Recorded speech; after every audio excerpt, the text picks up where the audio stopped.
welcome to What in the World is Going On with Rob Carson. I am Rob Carson. I am your host, broadcasting live from Studio Central in Olathe, Kansas. That's where I live. Anyway, hi. Welcome to the show. We've got a ton of stuff we're going to get to. Impeachment stuff. I'm trying a little bit different bit sampling rate as far as the video is concerned, so I'm hoping it looks good. Does it look good? Do I look good, ladies? Go ahead. No, seriously. If you get a chance to drink at all, the show gets funnier, and I get better looking by the drink. So anyway, and Lisa has joined. How do we look? Look okay, Lisa? Okay, thank you. And Victor. How do I look there, Victor? Okay. Anyway, welcome to the show. Much to get to. Some bad news, some good news, some fun, and politics, pop culture, all that stuff. And it's all with this awful tea. I've been drinking this tea at night. It's supposed to calm me down. My wife is giving it to me. And it honestly, it smells like cigarette ashes. It's like, maybe it is. It could be her. Anyway, we are trying a little bit higher bit rate as far as the video is concerned. So, you probably see the zit on my face that I thought I was done with zits until okay, let's move on. So we're going to start out with something, not a very positive story, but it should be covered, of course, and that is Kobe Bryant and his passing a couple of days ago. And, it's been awful for he and his family, of course. Witnesses shared a video on Twitter saying that they observed this helicopter kind of circling over the area that it crashed. And they were kind of wondering, some people were wondering why this helicopter was flying in such foggy conditions. Here is a little bit of some of the last footage of Kobe's helicopter. I think people thought it was strange that a helicopter was flying in this. Yeah, go ahead. Now, the pilot, Era Zobian, 50 years old, had 10 years of experience, 8,000 flight hours. Okay? Robert Ditchy, a veteran airline pilot, said the crash was totally avoidable.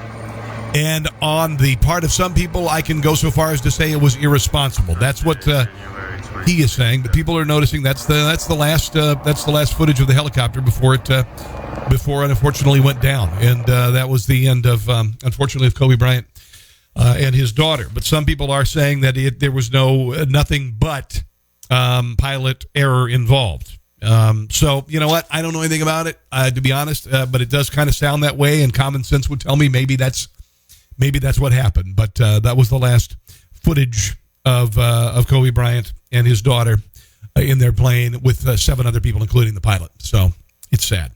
Let's go ahead and talk a little impeachment stuff, because the Trump defense team took the airwaves today, took the well of the Senate today, and yesterday Biondi did a really good job. Started off a little bit cold. Little former, I guess, Secretary of State for the state of Florida. She's a frequent Fox contributor, and she's a Fox, too. Okay, sorry. Anyway. But before we get to that, lawyer Mick Mulvaney says of the New York Times story about John Bolton's book. The latest story from the New York Times, coordinated with the book launch, has more to do with publicity than the truth. John Bolton never informed Mick Mulvaney of any concerns surrounding Bolton's purported August conversation with the president, nor did Mr. Mulvaney ever have a conversation with the president or anyone else, indicating the Ukrainian military aid was withheld in exchange for a Ukrainian investigation of Burisma, the Bidens, or the 2016 election.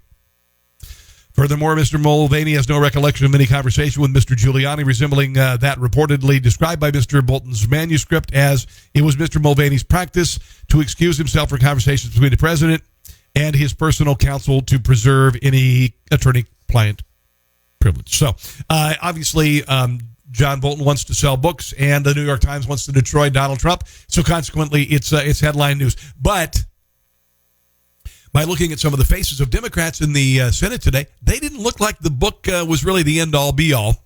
It was, once again, the moment of truth. It was the pièce de résistance. It was the end of Donald Trump. It was the pea-grabbing moment in the Access Hollywood bus. It was all of that, man. And everything is. It was the Trump-Russia collusion. That is a done deal. I know it. I've got something in my hair. It's the Trump-Russia collusion, and that fizzled, that it went on to the entire impeachment thing.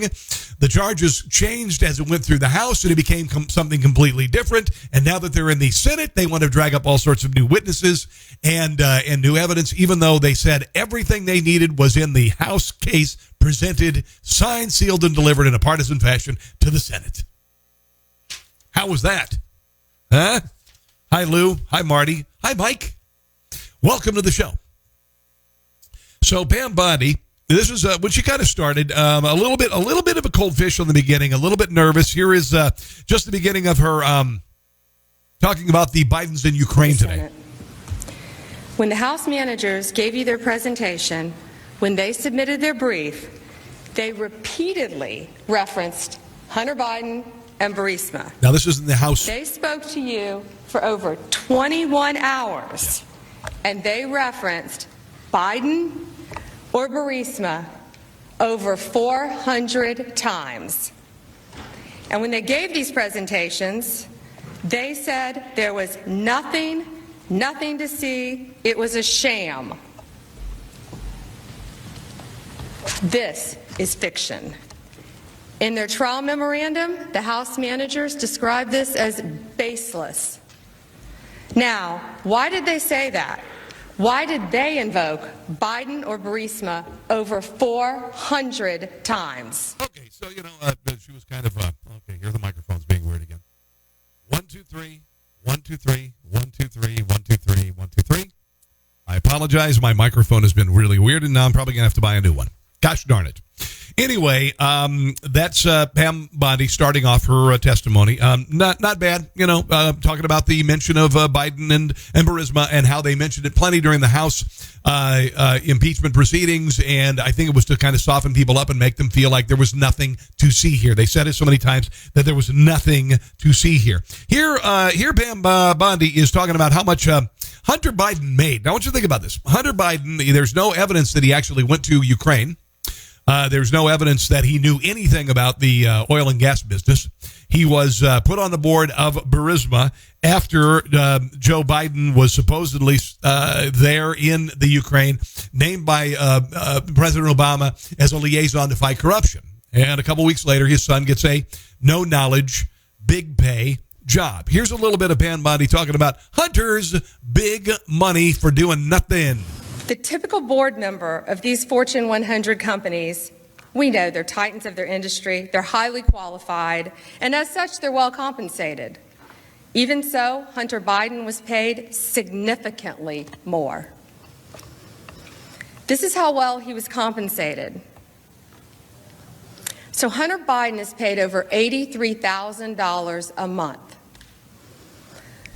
while the average American family of 4 during that time, each year, made less than $54,000. I think that's a nice analogy. And that's according to U.S. Census Bureau during that time.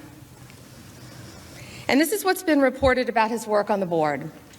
The Washington Post said, quote, "What specific duties Hunter Biden carried out for Burisma are not fully known," end quote. The New Yorker reported, quote, "Once or twice a year, he attended Burisma board meetings and energy forums that took place in Europe." Oh, that's worth like $80,000 a month, right? I mean, he had to travel. End quote. Probably first class, private jet. When speaking with ABC News about his qualifications to be on Burisma's board, Hunter Biden didn't point to any of the usual qualifications of a board member. Hunter Biden had no experience in natural gas, no experience in the energy sector, no experience with Ukrainian regulatory affairs. As far as we know, he doesn't speak Ukrainian. So naturally, the media has asked questions about his board membership. Why was Hunter Biden on this board? If your last name wasn't Biden, do you think you would have been asked to be on the board of Burisma? I don't know. Probably not. Probably not. Yeah, because they don't have any skills and whatever. Now, if strippers only spoke Ukrainian, he would so speak Ukrainian. I mean, totally. Oh, by the way, coming up very shortly, details on the paternity suit with the stripper baby mama. Yeah, I know. You can't make this stuff up. Crack addicted, dated his wife's or his brother's widow, abandoned a rental car with his brother's badge in it after a crack binge and impregnated a stripper. Wow. That's like rock star material. That's like Aerosmith 1972 kind of stuff. Okay. A little bit more from, this is Pam Bondi talking about Joe Biden actually holding up real aid from the Ukraine during the Obama administration. This is all while Hunter Biden sat on Burisma's board. Did Hunter Biden stop working for Burisma? No. Did Vice President Biden stop leading the Obama administration's foreign policy efforts in Ukraine? No. In the meantime, Vice President Biden is still at the forefront of the U.S.-Ukraine policy. He pledges $1 billion loan guarantee to Ukraine, contingent on its progress in rooting out corruption. Around the same time of the $1 billion announcement, other people raised the issue of a conflict. Okay, so basically, this whole Ukrainian thing happened during the middle of the Obama administration. The Obama administration was concerned. They had meetings with Ukrainian leaders in the White House. They were concerned about a conflict of interest with Hunter Biden and Joe Biden. And if you don't believe me, check out some of the news coverage that Pam Bondi shared today during the Obama administration, when apparently Hunter Biden getting a high-paying, do-nothing job actually meant something. Where they work is not does not reflect an endorsement by the administration or by the vice president or president, but I would refer you to the vice president's office. The next day, the Washington Post ran a story about it. It said, the appointment of the vice president's son to a Ukrainian oil board looks nepotistic at best, nefarious at worst. No, wait a minute. Now the media is saying it is a conspiracy theory. How odd. Again, the appointment of the vice president's son to a Ukrainian oil board looks nepotistic at best, nefarious at worst. Yeah, pretty much. And the media didn't stop asking questions. Nefarious means could be criminal. Thought you should know. Here, it kept going. Here's ABC. You have to fight the cancer of corruption. But then, something strange happened. Just 3 weeks later, a Ukrainian natural gas company, Burisma, accused of corruption, appoints Hunter Biden, seen here in their promotional videos, to their board of directors, paying his firm more than $1 million a year. Here's more from ABC. Continued on. And Ukraine wasn't the only country where Hunter Biden's business and his father's diplomacy as vice president intersected. It also You suppose that reporter's still alive? Oh, no, never mind. He's not reporting on the Clintons. In China. This video shows Chinese diplomats greeting Vice President Biden as he Ooh, listen to this. This is even bigger. arrived in Beijing in December of 2013. Right by his side, his son Hunter. Less than 2 weeks later, Hunter's firm had new business, creating an investment fund in China involving the government-controlled Bank of China. With reports, they hope to raise $1.5 billion. In fact, every witness who was asked about Hunter Biden's involvement with Burisma agreed there was a potential appearance of a conflict of interest. Oh, I'd say, yeah. Yeah, I mean, pretty much. You fly into China, your company gets a hold of your son. You take your son with you, to China. Suddenly, he's got a hedge fund worth $1.5 billion, and he's in charge.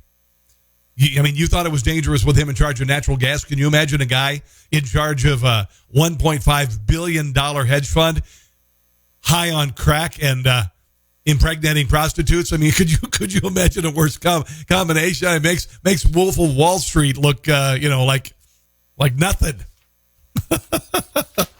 Dave, how you doing? And Chad, hello. Thanks for the thumbs up emojis. Do appreciate it. So Alan Dershowitz talking about the amorphous charge of abuse of power. Donald Trump didn't abuse his power. He attempted to defend himself. But here is Alan Dershowitz talking about all the presidents who would be impeached for actually greater offenses than Donald Trump committed, supposedly. I will now give you a list of presidents who in our history have been accused of abusing their power, who would be subject to impeachment under the House manager's view of the Constitution. George Washington, refusal to turn over documents related to the Jay Treaty. John Adams, signing and enforcing the Alien and Sedition laws. Thomas Jefferson, purchasing Louisiana without congressional authorization. I'll go on. John Quincy Adams, Martin Van Buren, John Tyler, arbitrary, despotic, and corrupt use of the veto power. James Polk, here I quote Abraham Lincoln. Abraham Lincoln accused Polk of abusing his power of his office, contemptuously disregarding the Constitution, usurping the role of Congress, and assuming the role of dictator. He didn't seek to impeach him, he just sought to defeat him. Abraham Lincoln was accused of abusing his power for suspending the writ of habeas corpus during the Civil War. Gotcha. President Grant, Grover Cleveland, William McKinley, Theodore Roosevelt, William Taft, Woodrow Wilson, Franklin Roosevelt, Harry Truman, Jimmy Carter, Ronald Reagan, quote, concerning Iran-Contra, and now I say, Professor Lawrence Tribe said the following, quote, therein lies what appears to be the most serious breach of duty by the president, a breach that may well entail an impeachable abuse of power. George H.W. Bush. The following was released today by the Clinton-Gore campaign. In the past weeks, Americans have begun to learn the extent to which George Bush and his administration Okay, I think we get the point. I think we get the point. Thank you, Alan. I do appreciate it. Yeah, I think we get the point. There will always be claims of abuse of power by the party that's not in power. Generally. There were a lot of them during the Obama administration. Okay? Barack Obama issued 2,800 airstrikes.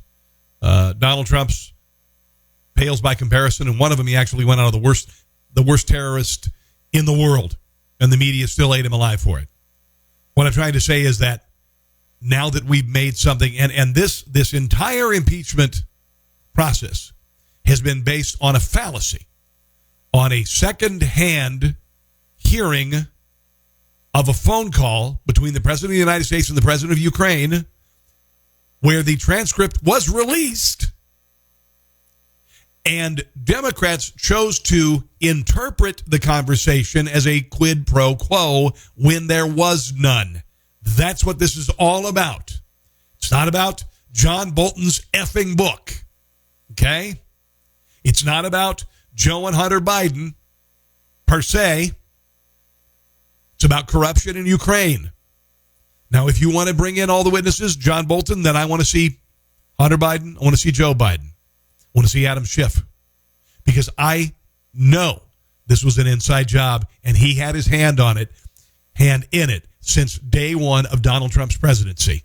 He had insiders who were feeding him information, and Adam Schiff was the trigger. Adam Schiff was the guy who pulled the plunger and hit it when he found something that he thought he could twist into some sort of an impeachable offense.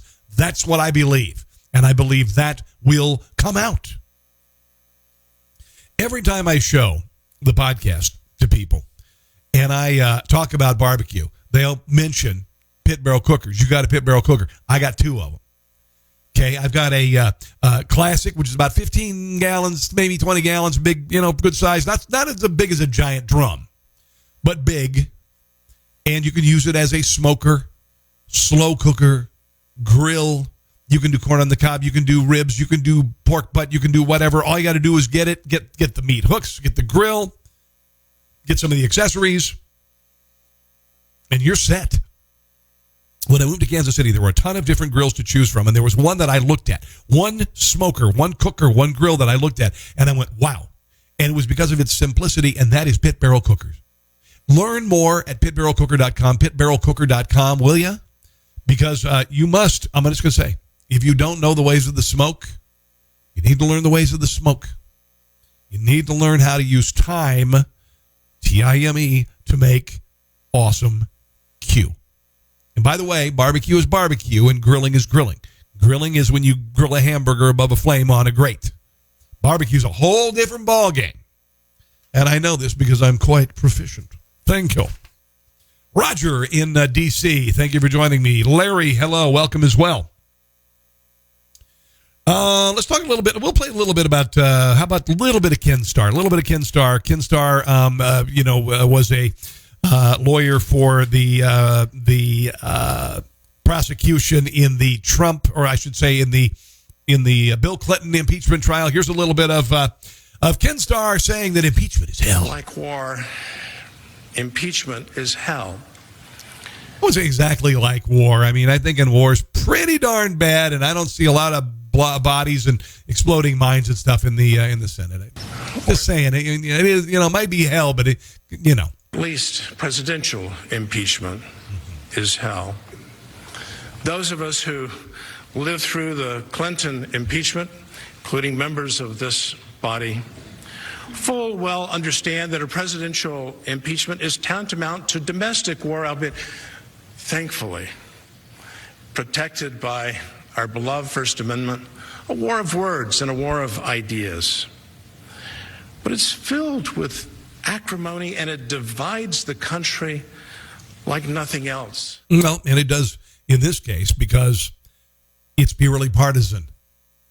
It's purely partisan, and it's based on the rejection of one party of the lawful election of a president and the defeat of an awful woman named Hillary Clinton.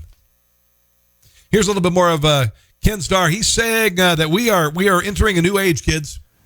The Senate is being called to sit as the high court of impeachment all too frequently. Indeed, we are living in what I think can aptly be described as the age of impeachment. This is the dawning of the age of impeachment. Okay, it's an old song.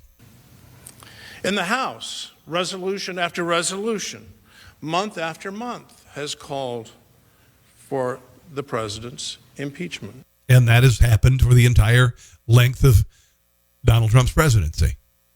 People have been calling for his impeachment since before he was inaugurated. For no reason, they were looking for something, and this is it. This is it. Ta-da!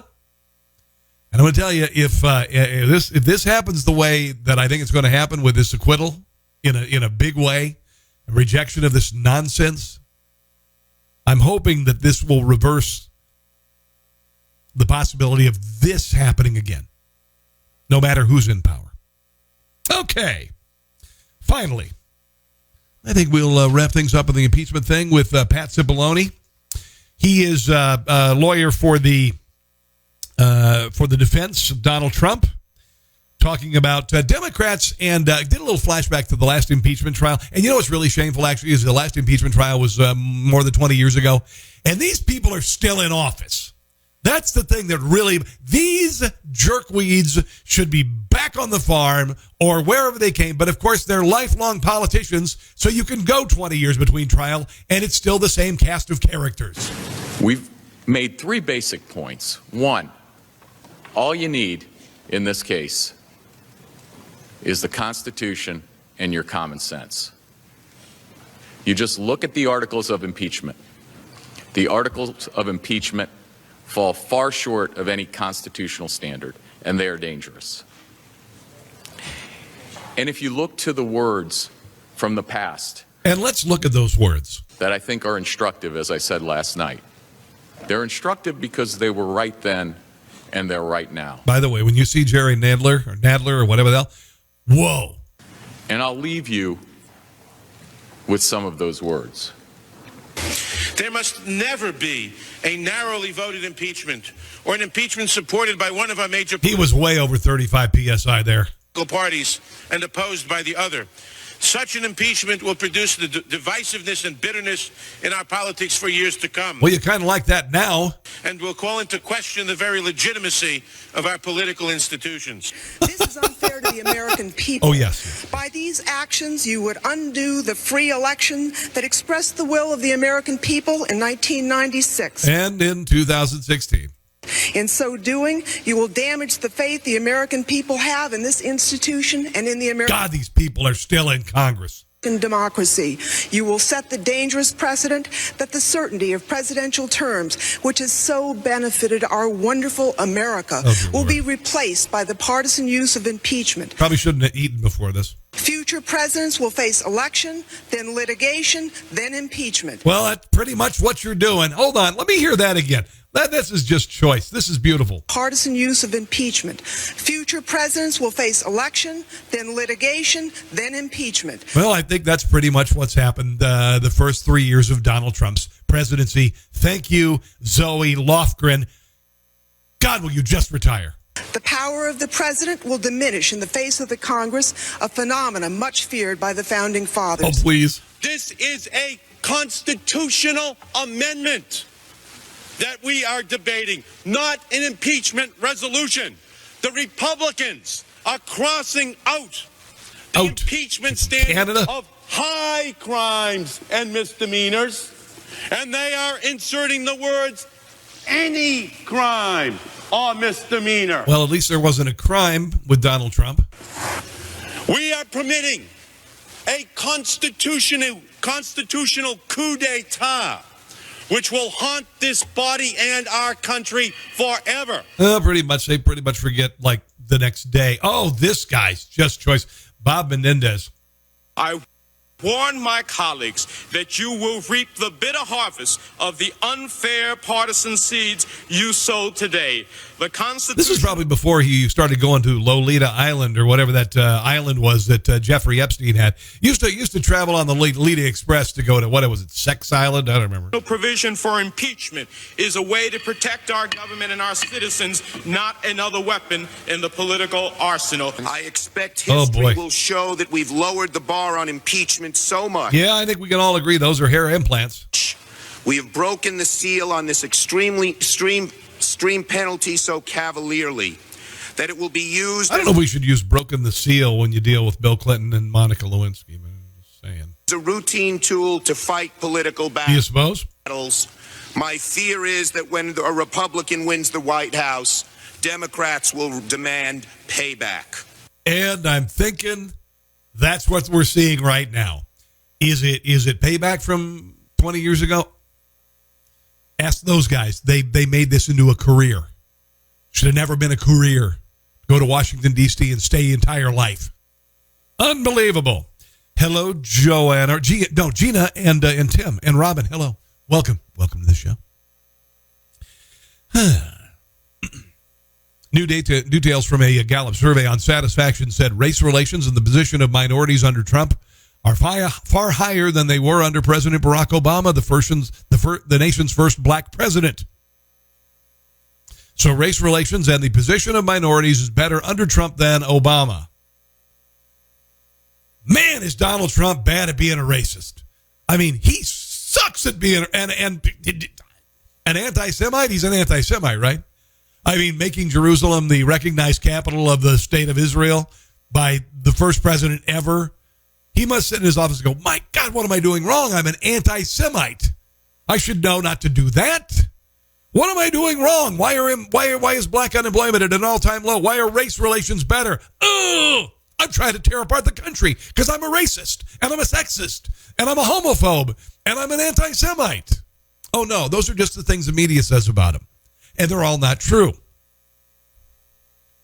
Increased satisfaction from January 2017 to January 2020. State of the nation's economy from 46% to 68%. Woo!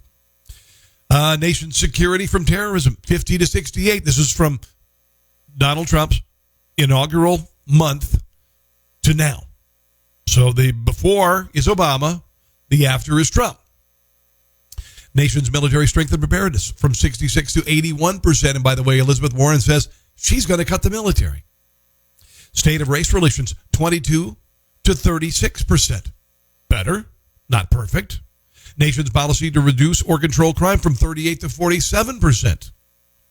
Let's see, the position of blacks and other racial minorities in the nation from 37 to 46. Still a long way to go.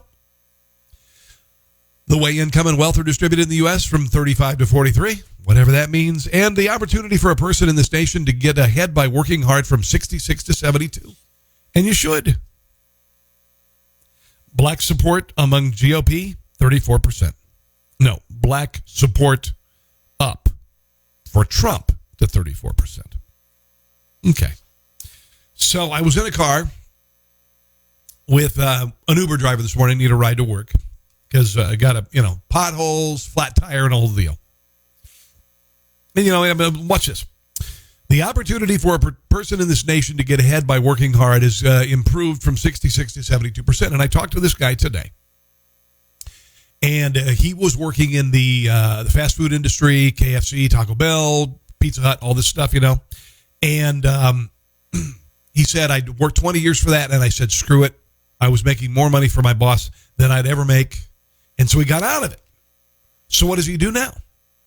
Well, he's driving for Uber. He was also driving for another cab-like service in his car. And I can't remember what it was. Hello, Martha. And it just so happens he just bought a new $50,000 Toyota.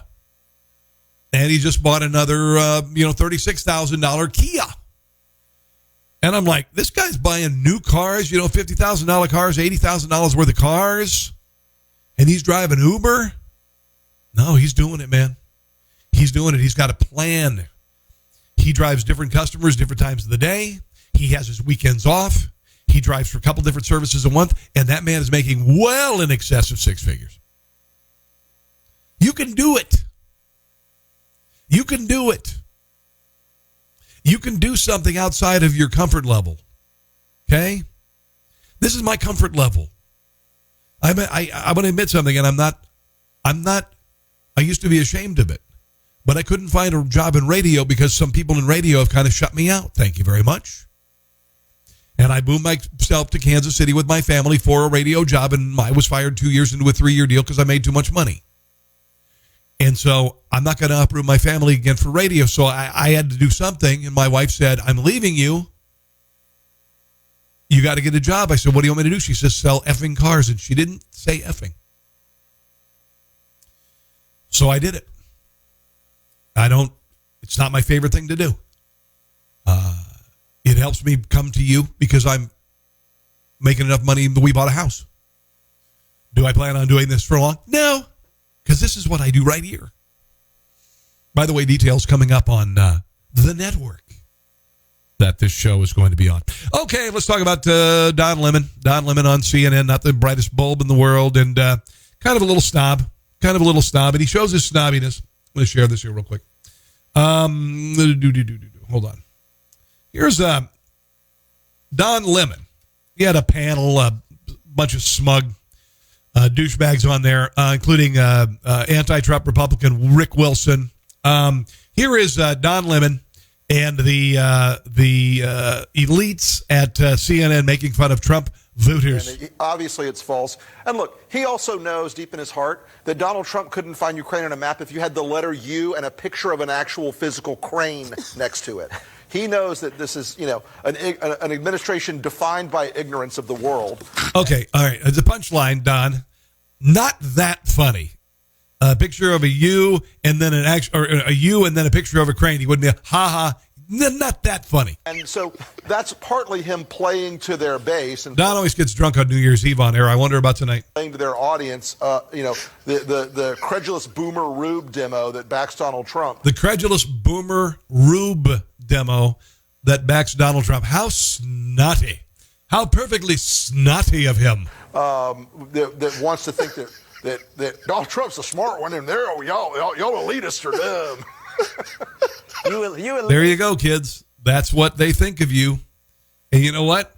Guys who actually sound like that are a lot smarter than this jackass. With your geography and your maps and your spelling, even though my math and your reading. Yeah, you're reading, Wow. Geography, knowing other countries, sipping your latte.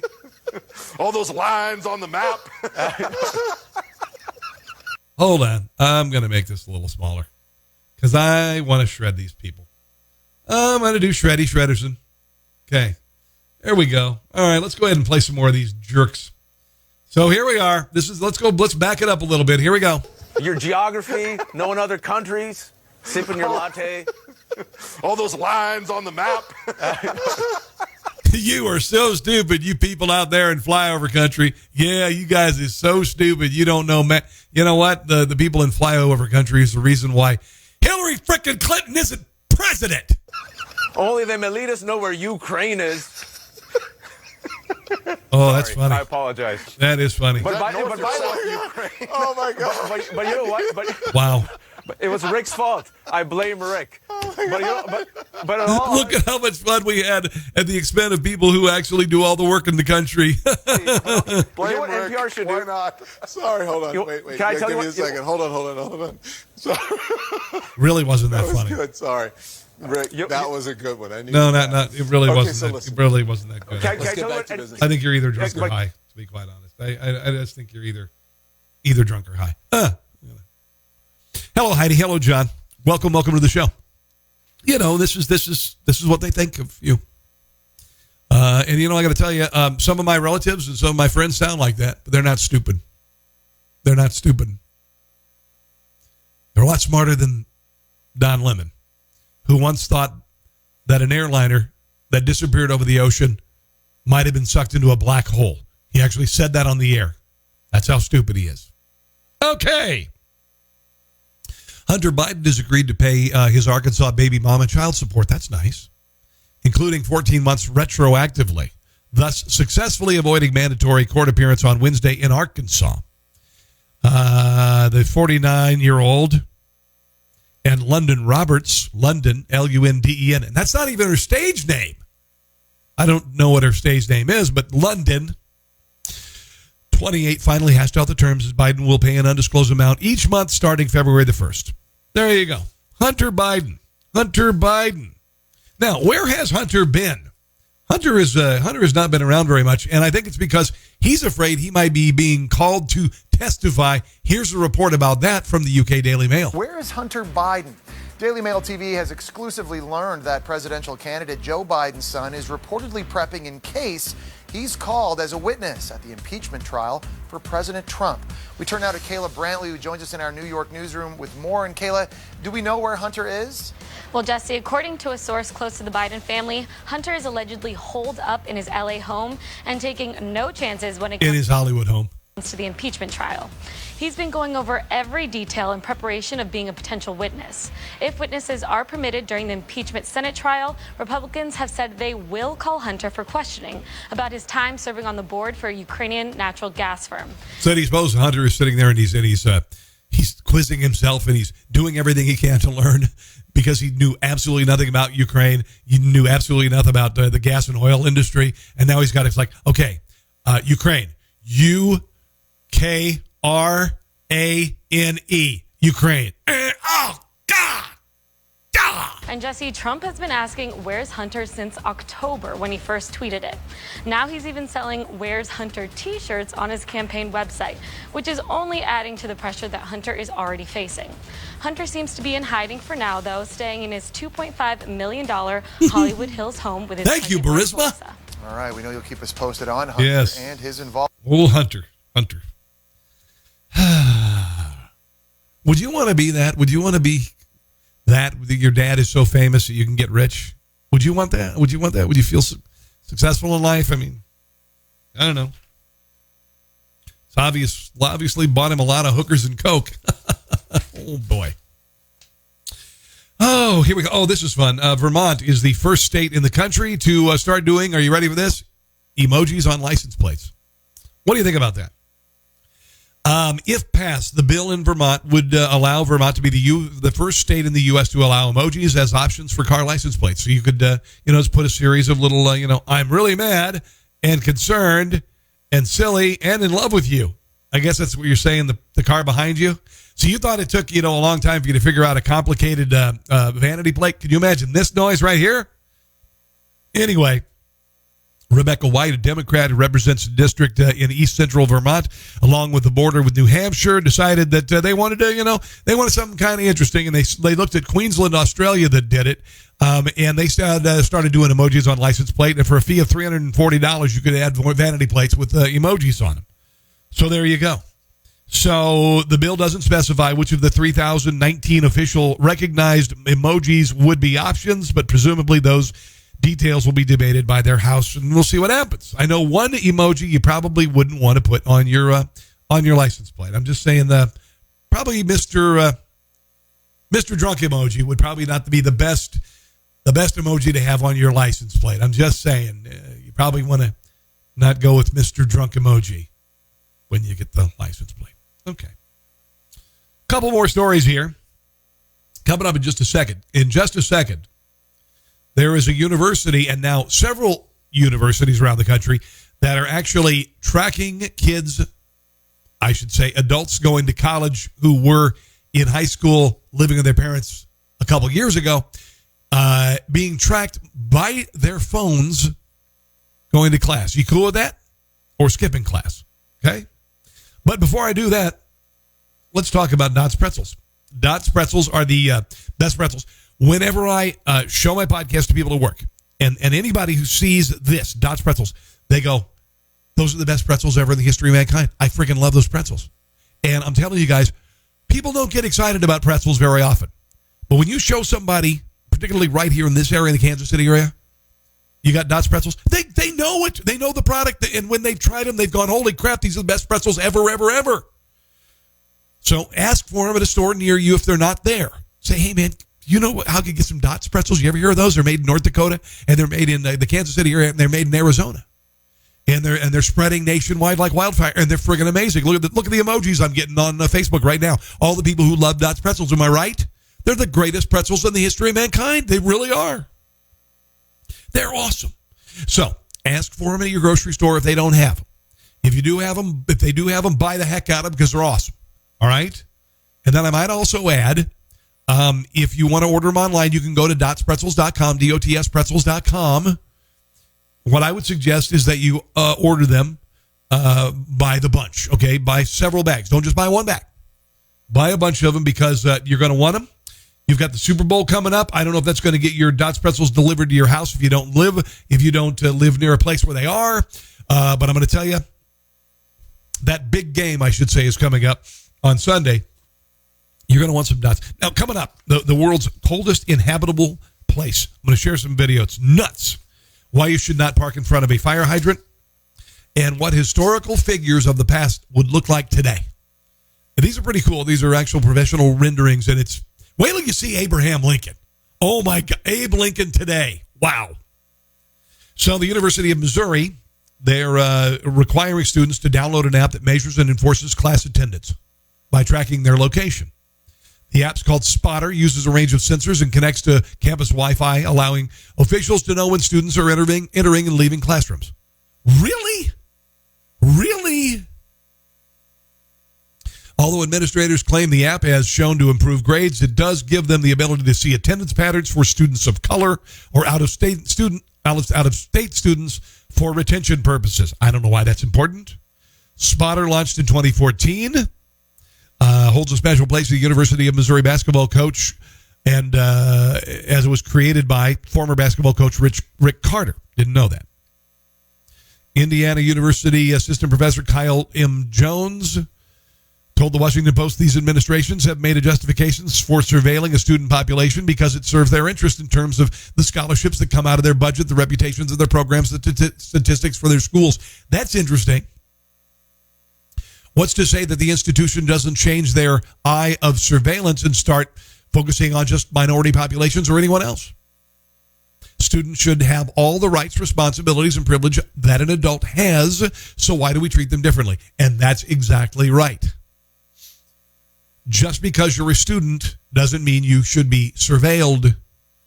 Most of the kids in college are 18 years old. They are adults. If they decide to go to their classes, they go to their classes. If they don't go to their classes, they don't go to their classes. Stephen Hawking didn't go to his classes. He showed up for the finals. He kicked butt, and he was a genius. That's not most of us. So if you don't go to your classes and you fail classes, you're going to get kicked out of college. You're going to fail. And that's your choice as an adult. Aaron Rose Glass, digital scholarship librarian at the University of California, San Diego, said it embodies a very, very cynical view of education, that it's something we need to enforce on students almost against their will. Well, until they're 18. Because who really wants to go to school? I mean, there are some. Life below zero. How about life below 50 below 0 Celsius? Coldest place I lived in Minneapolis. The coldest temperature we had one day was 59 degrees below 0. Wind chill, 35 below temperature. Temperatures dropped to negative 59 degrees Celsius this week in the world's coldest region. Wear wet clothes. Freeze solid within moments. But residents of a Siberian town nearby say it's, actually mild by their standards. Here is some footage of Yakatuya, Siberia, the coldest permanently inhabited region in the world. Here's life below zero. Doesn't it look fun?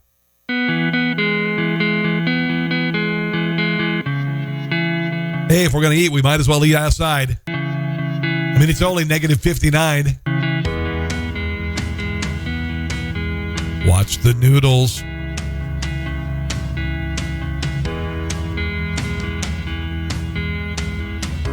Well, there's your beverage. You can enjoy that. You know, there's nothing like some ice, something nice and icy when you're sitting 59 below zero. Have the noodles. There you go. Okay. Yeah. No way. Oh, this is fun. This is how cold it is. Watch this.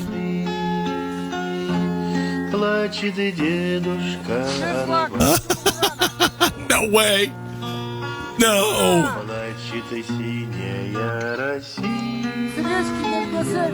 Wow. And who wouldn't want to live there?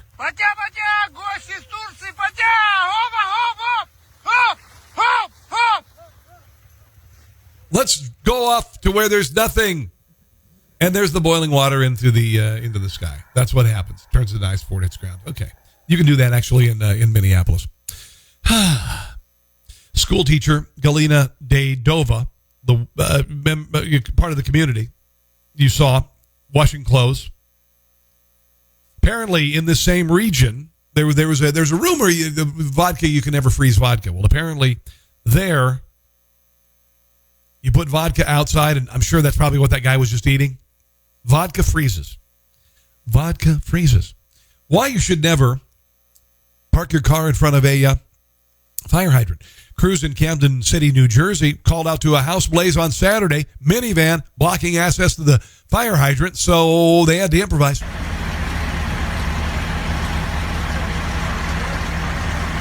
And there's the mini. Oh boy, Mom is going to be mad. She just ran into Target for an hour, which is a short trip for a suburban mom. Yeah, that's pretty much what happened. They bust the windows out. I think we saw this in the movie Backdraft. You remember that movie? Yeah. You're going to get your windows knocked out. No access. Oh, look, even put the license plate number. That's nice. That's so nice. Reminding drivers of the peril. Parking beside a hydrant. They're saying basically do not park in front of hydrants. That's what's going to happen. I thought that was, it's what they do. It's going to get parked in front of a fire hydrant. That's just, you don't do it. You don't do it, and you don't use handicapped parking spaces. Thank you. Because you'll get fined. I mean, that happens all the time. Think about all the things that you do that are technically against the law. The building I used to work at, literally in the elevator, it said there was a $250 fine for smoking in the elevators. Do you suppose anyone ever was cited for smoking in an elevator? Ever? No. It also said that outside it was illegal to smoke within 25 feet of the entrance of the building. I always wanted to just go 26 feet outside the building. Just 26 feet. And see if somebody complained.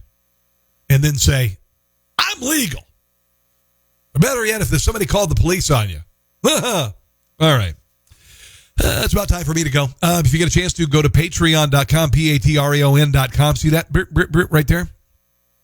It is a site where if you'd like, you can contribute $1 or $5 or $10 a month so I can continue to do this show. It's pretty cool. It would help me greatly.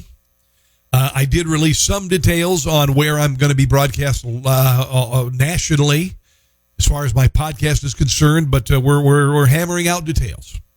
But I want to share something. I think it's an interesting slideshow. Becca Saladin of Texas creates modern-day interpretations of historical figures. She's a graphic designer. She started the project back in February 2019, and this is kind of interesting. Now, according to this story this morning, she had 31,000 followers on Instagram. I'm thinking that's going to go up. Let's look at some of the classic figures of history as they look today, frequently, many of them as millennials. Okay, there's Mona Lisa. Let's go have a cup of Java together. What do you say? Abe Lincoln, come on. High and tight on the guy looks good. Looks pretty good. You can see him in Georgetown. There's Julius Caesar. Looks like he could be a stand-up comedian. Maybe. There's Nefertiti. I think I saw her at the Grammys the other night. She looks absolutely fantastic. Stop it. There's Henry VIII. Henry VIII could be a linebacker for the Chiefs. And then, of course, Alexander the Great, or as I would say, Alexander the Fantastic. Seriously. So there you are. There are some famous people in history, according to this graphic designer. I thought you'd like that. Hope you enjoyed the show tonight, guys. Do really appreciate you joining me tonight. Again, if you want to go to Patreon, that'd be great. If you want to check out my T-shirt designs, me and Sam Cangellosi have a bunch of politically incorrect T-shirt designs, teepublic.com. Look up Conservatees, teepublic.com/Conservatees. Remember, for the first time in our lives, 2020 is no longer hindsight. Fall forward. Have a great evening. God bless, and I'll see you again soon.